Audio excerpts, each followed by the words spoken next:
मनोविज्ञान का आज हम लोग इतिहास पढ़ेंगे। मनोविज्ञान होता क्या है? देखिए, मनोविज्ञान जो शब्द है ना, प्रथम बार प्रयोग रुडोल्फ गायकल ने किया था। कब किया था? सन 1590 में, यानी 16वीं शताब्दी में। उनकी एक पुस्तक थी, पुस्तक का नाम था साइकोलॉजिया। उनकी जो पुस्तक थी साइकोलॉजिया थी, उसी में उन्होंने मनोविज्ञान का सर्वप्रथम उन्होंने प्रयोग किया था। मनोविज्ञान का अगर प्रथम ग्रंथ कहा जाए तो साइकोलॉजिया को ही बोला जाता है मनोविज्ञान का प्रथम ग्रंथ। तो अगर पूछे कि मनोविज्ञान शब्द का सर्वप्रथम प्रयोग कब हुआ था, तो 1590 में हुआ था। 16वीं शताब्दी माना जाता है। कौन किया था? रुडोल्फ गायकल ने किया था। उनकी पुस्तक जो थी साइकोलॉजिया, उसी में उन्होंने किया था। अब आते हैं, उस टाइम दर्शन शास्त्र होता था, दर्शन शास्त्र में ही ये प्रयोग होता था मनोविज्ञान। तो जिस प्रकार मनुष्य ईश्वर की प्राप्ति के लिए आत्मा, परमात्मा या ब्रह्म की उपासना करता है, उसी प्रकार सर्वप्रथम मनोविज्ञान में, दर्शन शास्त्र में आत्मा का अध्ययन किया गया। आगे हम मनोविज्ञान को जाने तो सर्वप्रथम आया हमारा आत्मा का विज्ञान। सबसे पहले आया आत्मा का विज्ञान। किसने कहा? अरस्तु ने। इनके समर्थक कौन थे? अरस्तु ने कहा था। इनके समर्थक थे प्लेटो और डेकार्ट। आत्मा के विज्ञान को हम अंतःकरण का विज्ञान भी बोलते हैं। आत्मा का जो विज्ञान है, इसको हम अंतःकरण का विज्ञान भी बोलते हैं। जननी जो अंतःकरण का विज्ञान था, इसकी जननी कौन थी? दर्शन शास्त्र था। और दर्शन शास्त्र में हम लोग आत्मा का अध्ययन करते हैं। जैसे मनुष्य ईश्वर को पाने के लिए आत्मा का, परमेश्वर का, ब्रह्म का उपासना करता है, उसी प्रकार हम आत्मा को जानने का प्रयास किए दर्शन शास्त्र में। जननी दर्शन शास्त्र थी और जनक कौन थे? अरस्तु महोदय थे। इससे पहले हम लोग जान ही चुके हैं कि रुडोल्फ गायकल 1590 में उनकी पुस्तक थी साइकोलॉजिया, और उन्हीं ने सर्वप्रथम प्रयोग किया था 1590 ईस्वी में। लेकिन गैरिट महोदय जो थे, एक मनोवैज्ञानिक थे गैरिट, इन्होंने साइकोलॉजी को दो भागों में बांटा। पहला साइकी और दूसरा लोगस। ग्रीक भाषा है ये। और साइकी का मतलब है आत्मा और लोगस का होता है अध्ययन करना। इन्होंने कहा कि मनोविज्ञान है जो है, मनोविज्ञान में हम जो आत्मा का अध्ययन करते हैं, उसी को हम क्या कहते हैं? मनोविज्ञान कहते हैं। मनोविज्ञान में हम आत्मा का अध्ययन करते हैं। और यहाँ पे कैरोल महोदय ने बताया था कि जो जननी है दर्शन शास्त्र आत्मा के अध्ययन में दर्शन शास्त्र जननी है। जनक कौन है? अरस्तु। इनकी एक पुस्तक थी कैरोल की, तो उसी में ये बताया गया था। लेकिन गैरिट महोदय ने इसको दो भागों में बांटा और उन्होंने ही कहा कि साइकी का मतलब होता है आत्मा और लोगस का मतलब होता है अध्ययन करना, यानी आत्मा का अध्ययन करना। अब 16वीं शताब्दी की समाप्ति हुई। अरस्तु साहब 16वीं शताब्दी में उन्होंने कहा कि जो हम मनोविज्ञान में अध्ययन करते हैं, आत्मा का अध्ययन करते हैं। उसके बाद से क्या हुआ? 17वीं शताब्दी आई। 17वीं शताब्दी में किसका अध्ययन किया गया? तो मन का अध्ययन किया गया। उसमें कहा गया कि हम बालक के मन के द्वारा हम बालक का पता लगा सकते हैं। 16वीं शताब्दी में तो कहा गया था कि आत्मा के द्वारा हम पता लगाएंगे, लेकिन 17वीं शताब्दी में कहा गया कि बालक के मन का हम अध्ययन करके बता सकते हैं। किसने कहा? पाम्पोलॉजी ने। कहाँ के मनोवैज्ञानिक थे? इटली के थे। इनके समर्थक कौन कौन थे? एक तो थे जॉन लॉक और दूसरा रिचेरी महोदय थे।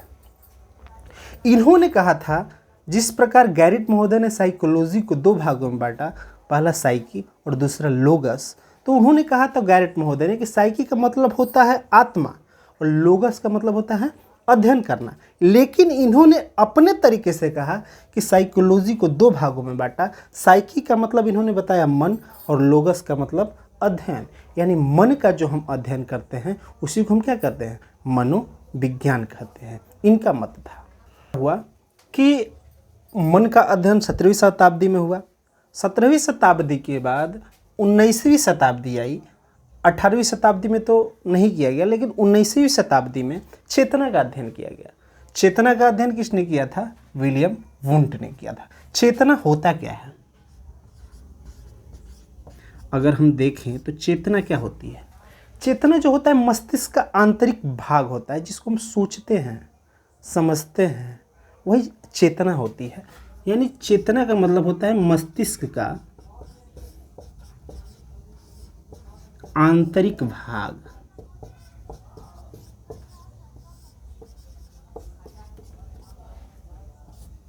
चेतना का मतलब होता है। तो चेतना का अध्ययन जो किया गया था 1879 ईस्वी में किया था, यानी 19वीं शताब्दी में माना जाता है। किसने किया था? विलियम वुंट ने किया था। विलियम वुंट कहाँ के निवासी थे? जर्मनी के थे। और इनके जो समर्थक माने जाते थे विलियम जेम्स माने जाते थे। विलियम जेम्स कहाँ के निवासी थे? अमेरिका के निवासी थे।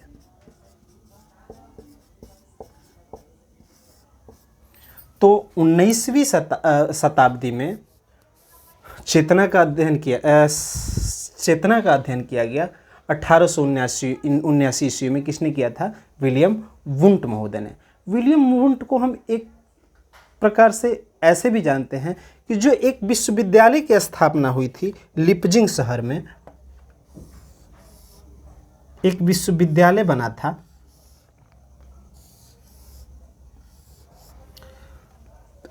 1879 में लिपजिंग शहर में एक विश्वविद्यालय की स्थापना भी किया था इन्होंने। लिपजिंग विश्वविद्यालय कहाँ पे था? जर्मनी में। अभी इस विश्वविद्यालय को किस नाम से जाना जाता है? कार्ल मार्क्स विश्वविद्यालय। विलियम वुंट महोदय ने 1879 में लिपजिंग शहर में एक विश्वविद्यालय की भी स्थापना की, जिसमें मन चेतना का हम अध्ययन किया गया था प्रथम बार। और वो विश्वविद्यालय था जर्मनी शहर में, लिपजिंग विश्वविद्यालय था। और अब उस विद्यालय का नाम चेंज होकर कार्ल मार्क्स विश्वविद्यालय हो गया है। चेतना का अध्ययन करने के बाद अब व्यवहार का विज्ञान आया। कब आया? 20वीं शताब्दी में। इसमें बालक के व्यवहार से कैसे हम पता करेंगे, इसके बारे में जानकारी की गई। तो व्यवहार का विज्ञान किसने दिया था? जॉन ब्रोड्स वाटसन इनका पूरा नाम है। शॉर्ट नाम वाटसन के नाम से जानते हैं, बट पूरा नाम इनका है जॉन ब्रोड्स वाटसन। इनके जो समर्थक थे वी.एस. स्किनर थे, इवान पी पावलोव थे, सी.एल. हल महोदय थे, विलियम वुडवर्थ थे और मैकडूगल साहब थे। इनके समर्थक माने जाते थे, व्यवहारवादी मनोवैज्ञानिक माने जाते हैं। अब व्यवहार होता क्या है? बालक जो भी मानसिक क्रियाएं करता है बाह्य रूप से, यानी मानसिक स्थिति का बाह्य रूप, उसी को हम क्या कहते हैं? व्यवहार कहते हैं। और मानसिक स्थिति का, मनुष्य का मानसिक स्थिति का आंतरिक रूप, जिसमें चेतना का अध्ययन किया जाता है। लेकिन मानसिक स्थिति का बाह्य रूप जो होता है, जिसमें बालक जो व्यवहार करता है, चलना, दौड़ना, हंसना, खेलना, कूदना, उसी को क्या कहते हैं? व्यवहार कहता है। जिसको व्यवहार में लाता है बालक, उसी को हम क्या कहते हैं? व्यवहार। तो व्यवहार का अध्ययन किसने किया था? तो जॉन ब्रोड्स वाटसन ने किया था। अभी भी हम मनोविज्ञान को जो पढ़ते हैं, व्यवहार का अध्ययन ही पढ़ते हैं कि बालक के व्यवहार से ही हम पता लगाते हैं कि बालक क्या सोचता है, बालक क्या समझता है। तो 20वीं शताब्दी में व्यवहार का विज्ञान आया था। अब कुछ नोट पॉइंट हम जान लेते हैं कि अगर प्रारंभिक मनोविज्ञान का जनक अगर हम देखा जाए, सबसे पहले हम दर्शन शास्त्र के रूप में हम मनोविज्ञान को जानते थे। तो प्रारंभिक मनोविज्ञान का जनक अरस्तु साहब को माना जाता है। परंतु 19वीं जब शताब्दी आई तो 19वीं शताब्दी में दर्शन शास्त्र से अलग होकर मनोविज्ञान एक स्वतंत्र पुस्तक बन गई थी 19वीं शताब्दी में। और इसीलिए, और इसको अलग करने का श्रेय किसको जाता है? तो विलियम जेम्स को जाता है। इन्होंने 19वीं शताब्दी में चेतना का अध्ययन किया और एक स्वतंत्र विषय के रूप में इसकी पहचान हुई मनोविज्ञान की। मनोविज्ञान पहले दर्शन शास्त्र की एक शाखा थी, लेकिन 19वीं शताब्दी में जब चेतना का अध्ययन किया विलियम जेम्स ने, तो उन्होंने एक स्वतंत्र विषय बनाया मनोविज्ञान को। इसीलिए आधुनिक मनोविज्ञान का जनक हम विलियम जेम्स को मानते हैं। उसके बाद से प्रयोगात्मक मनोविज्ञान अगर पूछे तो प्रयोगात्मक मनोविज्ञान का जनक विलियम वुंट को मानते हैं। क्यों?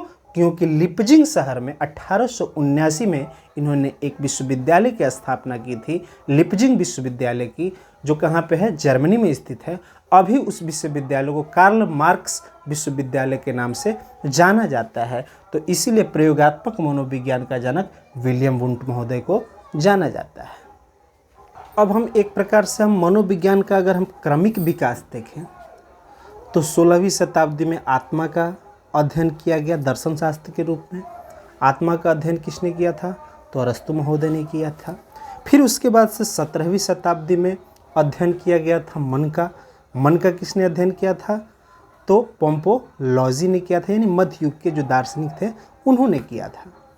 उसके बाद से 17वीं शताब्दी के बाद दर्शन शास्त्र से अलग होकर मनोविज्ञान एक स्वतंत्र शाखा के रूप में उत्पत्ति हुई। मनोविज्ञान की एक स्वतंत्र विषय के रूप में जाने लगा और चेतना का अध्ययन किया गया। किसने अध्ययन किया? विलियम जेम्स ने किया था। उसके बाद से चेतना का अध्ययन जब किया गया तो उसमें कहा गया था कि मनुष्य की जो आंतरिक भाग होता है, मस्तिष्क के आंतरिक भाग होता है, जो मनुष्य सोचता है, समझता है, उसका हम अध्ययन करके मनुष्य के बारे में हम जान सकते हैं। उसके बाद से 19वीं शताब्दी में वाटसन साहब ने व्यवहार का अध्ययन किया और उन्होंने कहा कि बालक के व्यवहार से हम बालक के बारे में जान सकते हैं। तो इस प्रकार अभी भी हम लोग जो पढ़ते हैं व्यवहार का अध्ययन करते हैं। आते हैं कुछ वैज्ञानिकों ने अपने अपने परिभाषाएं दी, उसको हम जान लेते हैं। ये टेट में पूछता भी है। तो सर्वप्रथम मनोवैज्ञानिक थे वुडवर्थ साहब। उन्होंने अपना स्टेटमेंट दिया कि जो मनोविज्ञान होता है, मनोविज्ञान ने सर्वप्रथम आत्मा का अध्ययन किया। आत्मा का अध्ययन किसने किया था? अरस्तु महोदय ने किया था। तो मनोविज्ञान ने सर्वप्रथम आत्मा का, फिर किसका? मन का, फिर मन को छोड़ा, बाद में अपनी चेतना खोई, अब व्यवहार की विधि को स्वीकार करता है। वुडवर्थ महोदय के अनुसार मनोविज्ञान ने सर्वप्रथम आत्मा का अध्ययन किया, फिर मन को छोड़ा, बाद में अपनी चेतना खोई, अब व्यवहार की विधि को स्वीकार करता है। ये स्टेटमेंट है वुडवर्थ साहब का। उसके बाद से वाटसन साहब आए। वाटसन के अनुसार मनोविज्ञान जो है, मनोविज्ञान का धनात्मक विज्ञान है। इन्होंने कहा कि जो मनोविज्ञान है, मनोविज्ञान का धनात्मक विज्ञान है। उसके बाद से मैकडूगल साहब आए। मैकडूगल साहब ने कहा कि मनोविज्ञान व्यवहार एवं आचरण का यथार्थ विज्ञान है। यानी यथार्थ मतलब बालक जो भी आचरण करता है, जो भी क्रियाएं करता है, उसके द्वारा उसके बारे में हम पता लगा सकते हैं। तो ये स्टेटमेंट था मैकडूगल के अनुसार। आप अगर स्क्रीनशॉट लेना चाहते हैं तो ले सकते हैं। आगे आए क्रो एंड क्रो साहब। क्रो एंड क्रो के अनुसार इन्होंने भी अपना स्टेटमेंट दिया। इन्होंने कहा कि जो मनोविज्ञान है, मनोविज्ञान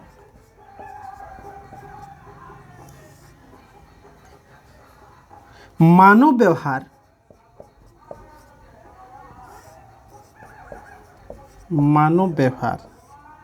एवं मानव संबंधों का अध्ययन है, एवं मानव संबंधों का अध्ययन है।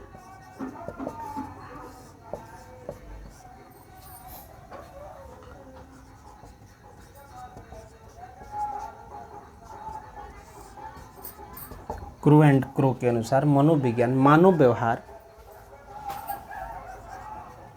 एवं मानव संबंधों का अध्ययन, इन्होंने ये अपना स्टेटमेंट दिया। उसके बाद से सिगमंड फ्रायड भी अपना स्टेटमेंट दिए थे। सिगमंड फ्रायड, इन्होंने कहा था कि मनोविज्ञान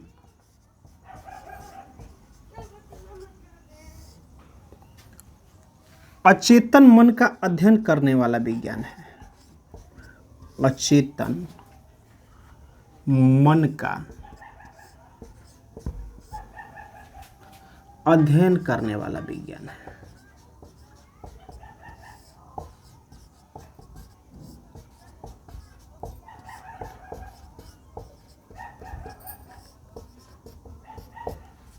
तो इस प्रकार इन्होंने, इन सब वैज्ञानिकों ने, और भी वैज्ञानिक अपना अपना मनोविज्ञान पे मत दिए थे। क्रो एंड क्रो ने कहा था कि मनोविज्ञान मानव व्यवहार और एवं मानव संबंधों का अध्ययन है। उसी प्रकार सिगमंड फ्रायड थे, इन्होंने कहा था कि मनोविज्ञान अचेतन मन का अध्ययन करने वाला विज्ञान है। सिगमंड फ्रायड को मनोविश्लेषणात्मक मनोविज्ञान का जनक भी माना जाता है, सिगमंड फ्रायड को। और इन्होंने ही कहा था कि मनोविज्ञान अचेतन मन का अध्ययन करने वाला विज्ञान है। तो आज हम लोग पढ़े मनोविज्ञान का इतिहास, मनोविज्ञान के बारे में पढ़े कि कैसे मनोविज्ञान का विकास हुआ। अब कल के हम लेक्चर में जो पढ़ाएंगे, बालक का विकास कैसे होता है, विकास के बारे में हम कल के लेक्चर में बताएंगे। Thank you.